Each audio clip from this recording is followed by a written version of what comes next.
մենք համարվում ենք ԵՏՄ-ի անդամ եւ հաշիվ օրինակով այս ձևակերպը մենք 2016 թվականի վերջին եռամսյակում X ընկերությունը 40-50%-ով պետք է կրճատումներ անել, որովհետև չէր կարողանում աշխատողների գումար հատկացնել եւ այդ ամեն ինչը որոշ ռուսական որոշ ընկերություններ Հայաստանի այդ ընկերությունների գործին խանգարում էին։ Ինչ գործողություններ է կատարում ձեր կառավարությունը այսպիսի իրավիճակներում։ Դուք ոնց որ հանելուկ ասեք։ Խնդիրը ձևակերպեք ես հասկանամ։ Որոշ ռուսական ընկերություններ X ընկերությանը խանգարում է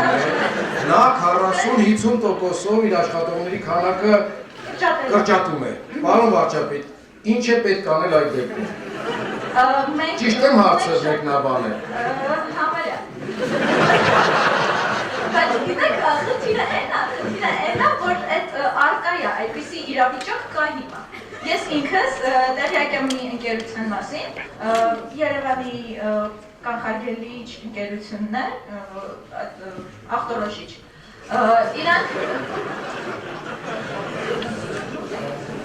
40-50%-ով կրճատումներ են կատարել, որովհետև չեն կարողանում փողը տալ այդ մարդկանց, որոնք աշխատում էին, որովհետև Ռուսաստանից ընկերություն գործը վերցրել էր իրանց ու չէր թողում իրանք աշխատեն։ Դուք եկեք որպեսի փաստացի խոսենք, եթե ամբողջ ինֆորմացիան ունեք, Արամին Վարդևանյան տվեք, իսկ 40-50% կրճատումը բիզնեսի մեջ, դա միշտ չի որ վատ է։ Եթե 40-50% մարդ ավել է նստած ինքնարժեքի մեջ և բիզնեսը ծախսափակ չի, գուցե կրճատումը դա օպտիմալացում է, գուցե կրճատումը դա ստրատեգիական լուծում է, ես չեմ ցանկանում, որ մարդիկ գործազուրկ լինեն, բայց կրճատումը դա պարտադիր չի, որ նեգատիվ բան է։ Պետական ապարատում բազմաթիվ մարդիկ կան նստած, որոնք ոչ էֆեկտիվ են աշխատում։ Եթե ես ասեմ, որ ես իրենց օպտիմալացում բառը փոխարեն ասեմ կրճատում եմ, դուք մի անգամից վատ եք վերաբերվելու, թե լավ։ Նայած, շատ ճիշտ եք ասում։ Այդ իսկ պատճառով ձեր հանելուքին պատասխանս հետևյալն է։ Նայած դրդապատճառները որն են, նյութերը տվեք, Արամը ձեզ կպատասխանի։ Շատ լավ։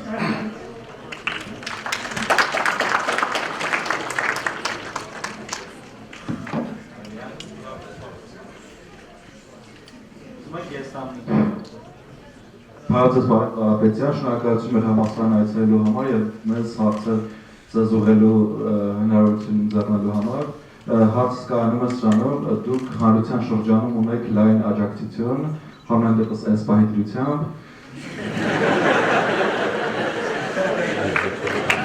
Նա իսկոն մնա։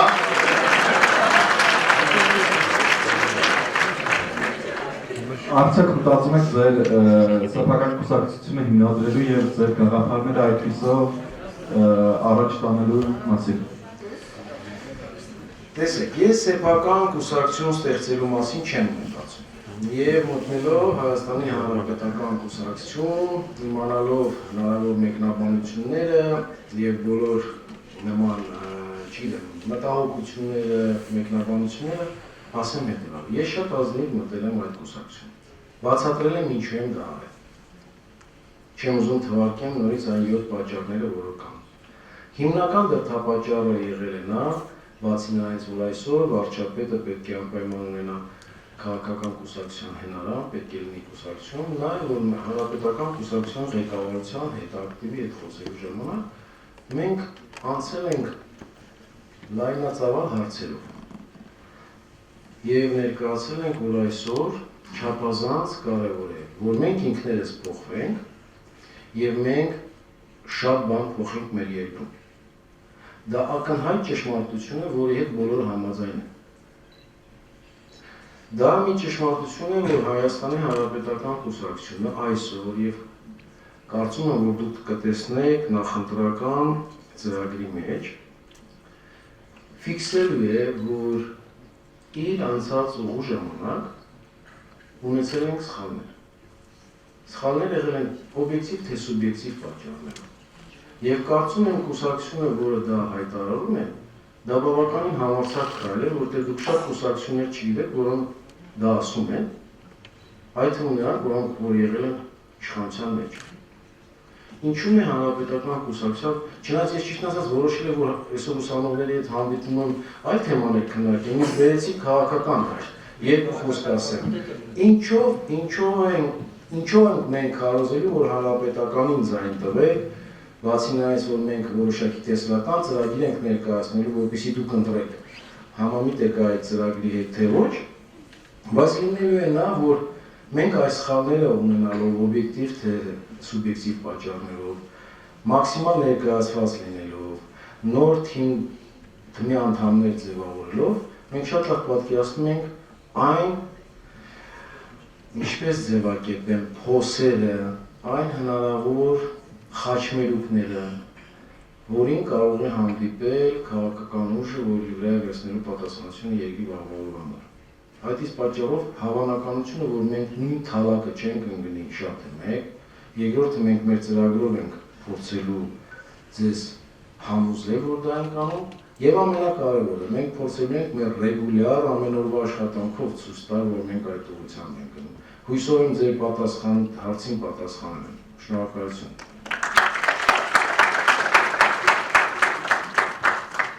Բարև ձեզ, պարոն վարչապետ, անչափ ուրախ ենք եւ շնորհակալ, որ այսօր մեզ հետ եք։ Ես մի հարց ունեմ։ Ինչպես մեր երկիրը պետք է խրախուսի, մեր կառավարությունը պետք է խրախուսի արտահանման գործընթացի,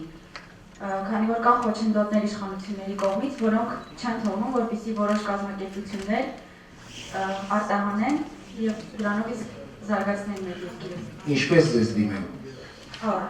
Ինչպես։ Անունս Ալա է։ Ալա։ Ալա ջան, իշխանությունները չեն խոչընդոտում։ Ով որ խոչընդոտում է, մանուս, ճիշտ չի անում։ Ունեք փաստեր։ Տեսեք, անպատճառ ուզում եմ, որ դա լսված լինի մեր կողմից։ Մեր ամբողջ ազգը հայաստանցի հիմնականում իր էությամբ շատ արդարամիտ է եւ կոռուպցիայի դեմ է։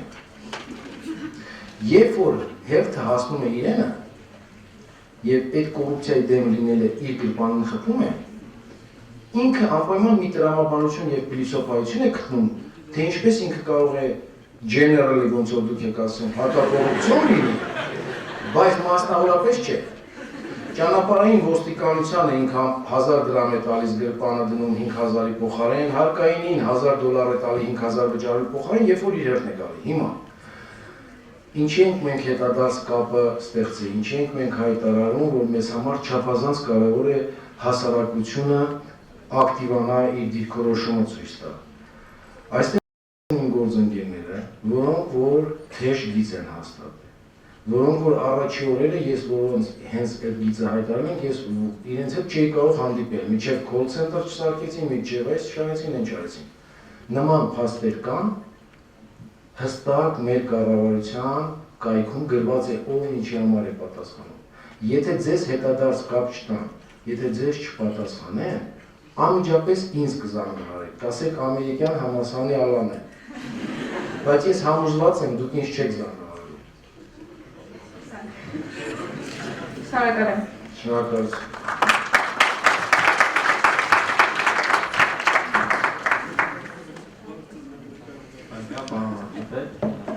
Խնդրեմ։ Ինձ թվում է ինձ եւ ամբողջ ուսանողությանը կհետաքրի 3 խորհուրդ, որ դուք կտաք նոր ավարտող ուսանողներին։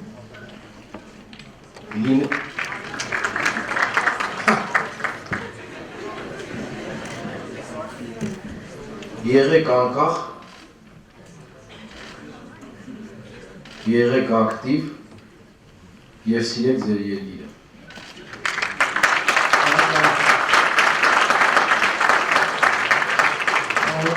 Պարոն վարչապետ, այդ հարցն եմ ճիշտ ասած, Որ կողմնայեմ, ահա։ 2016 թվականին շատ Դուք եք չէ ներկայացնում ծրագիրը քիչ առաջ էպիկում, Չէ։ լավ, կներեք։ Ճիշտ ասած, հարցը սենց ուղեմ, 2016 թվականի շատ է խոսել ձեր մասին, ասել են, որ դուք կլինեք Հայաստանի այն մարդկանցից մեկը, որ կփոխի Հայաստանը ապագայում։ Ես ճիշտ ասած երկու հարց ունեմ, ինչպես եք դուք տեսնում Հայաստանը 2017, 18, 19 թվականներին եւ որն է ձեր այդ ուղղությունը փոխելու Հայաստանի կոնկրետ ասեմ, կոռուպցիան ինչպես է պատրաստվում դուք կանոնեցնել, արդյոք աշխատավարձերի բարձրացումը կլինի լուծում այս հարցին։ Շնորհակալություն։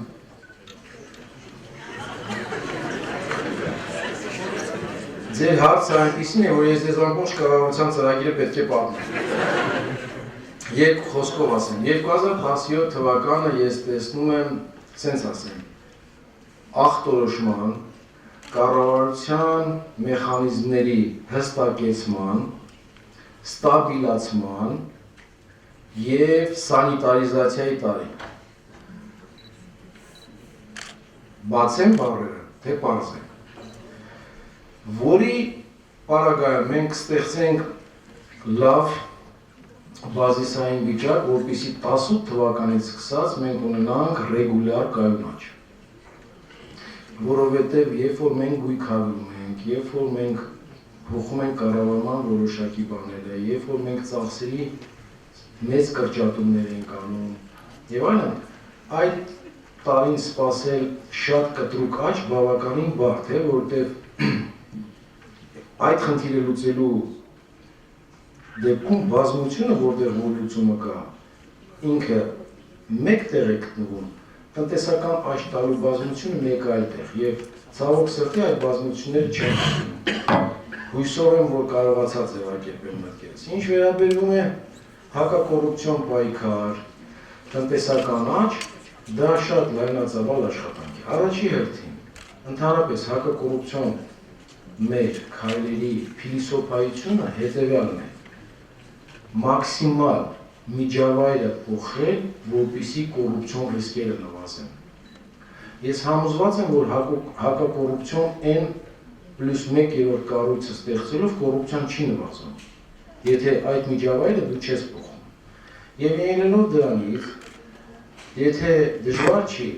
կմտնեք մեր կայք, այնտեղ եւ հայերեն, եւ անգլերեն, եւ ռուսերեն կա հաշվետվությունը մեր 100 օրվա, որտեղ մենք ֆիքսել ենք ինչ ենք արել։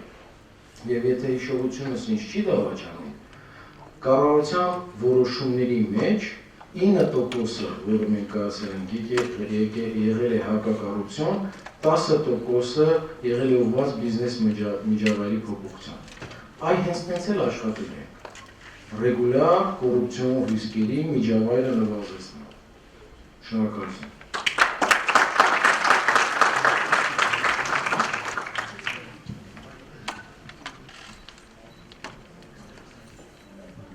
Շնորհակալություն ձեր այստեղ ներկա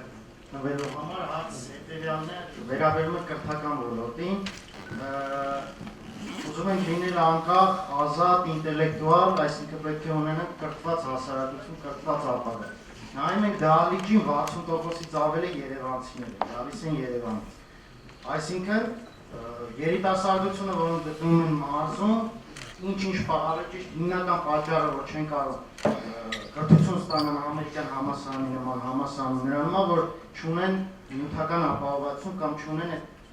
գումարը, որը կարող են վճարել։ Ամերիկյան համալսարանը ունի լավ կրթասոշակային հիանալի բան, բայց ինքը չի կարող մենակով լուծել այդ ամբողջ խնդիրը։ Արդյոք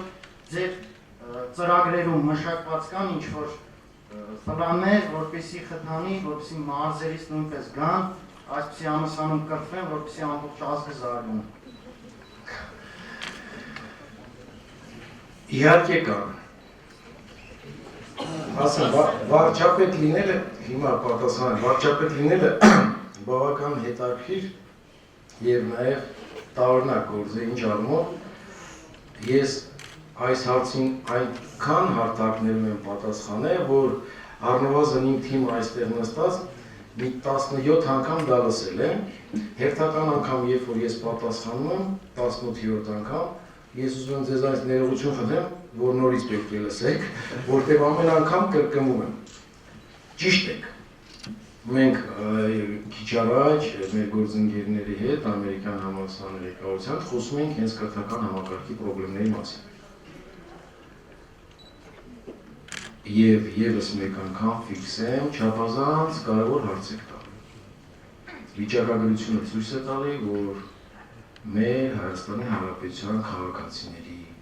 հայ ազգի լավագույն տաղանդավոր հանրաճանաչ մարդկանց մեծագույն քանակը գերիշխող մասը եղել են համայնքներից, փոքր գյուղական համայնքներից։ Եվ այսօր այնտեղ մենք չափավորելով համապատասխան կրթական համակարգ, վաղվա մեր օրվա հետ կապված խնդիրներ ունենք։ Մենք հիմա ունենք,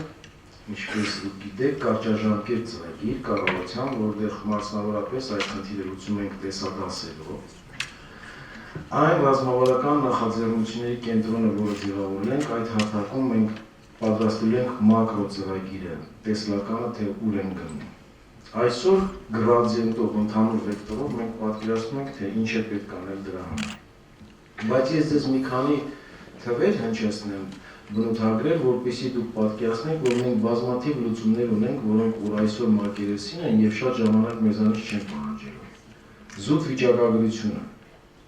Հայաստանում 7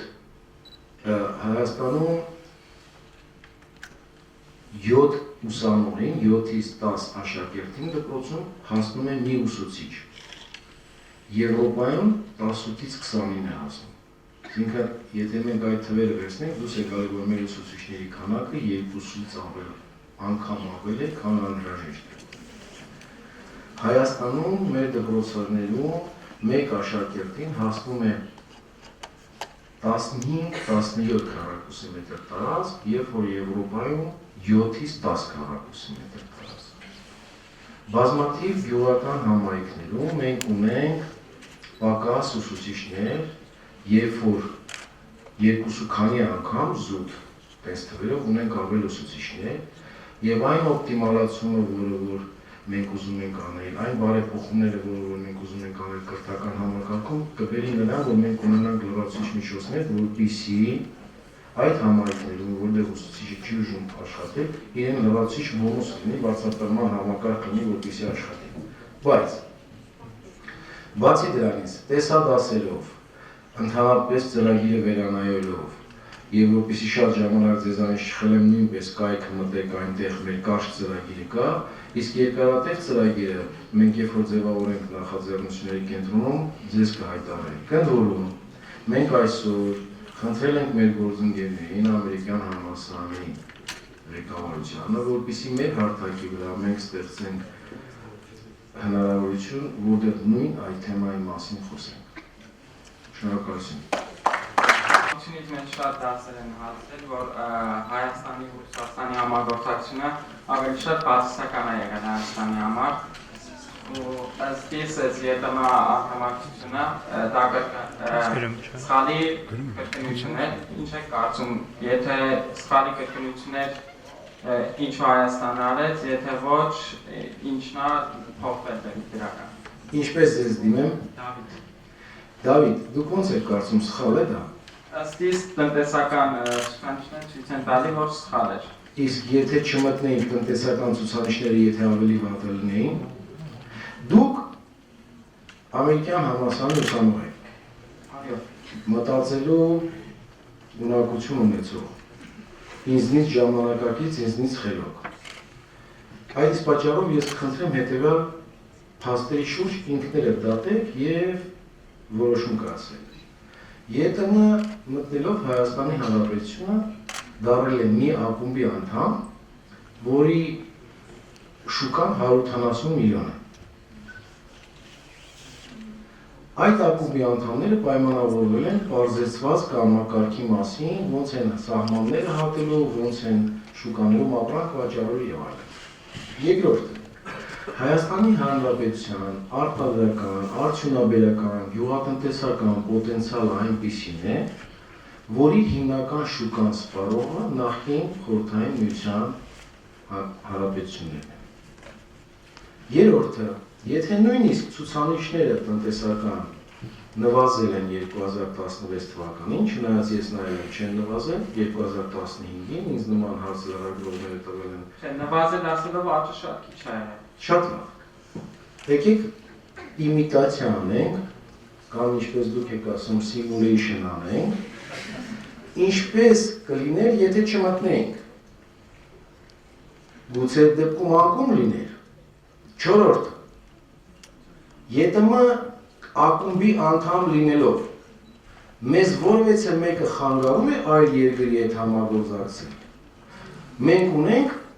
տնտեսական ներուժ Եվրոպայի հետ կամ մեկ այլ երկրի հետ աշխատելու, որը պակասում է, քանի որ մենք ԵՏՄ-ի անդամ ենք։ Այդ իսկ պատճառով դուք ժամանակակից մարդիկ եք, ոնց էի պատասխանել, ինչ կցանկանայի ձեզ, լինեք անկախ, ակտիվ, չէ, եղեք անկախ, դատեք, պրագմատիկորեն, մեզ դա պետք է թե չէ։ Մենք դառնում ենք մի մեծ ակումբի անդամ, որտեղ եթե մենք ենք, խելք ունենք, կարող ենք աշխատել, կարող ենք գոլ խփել։ Եթե գոլ չենք խփում, մենք մեզ չենք մեղադրում, այդ կլուբին ենք մեղադրում։ Ուրիշ տեղ գոլ խփելու հնարավորություն ունենք չենք խփում։ Շնորհակալություն։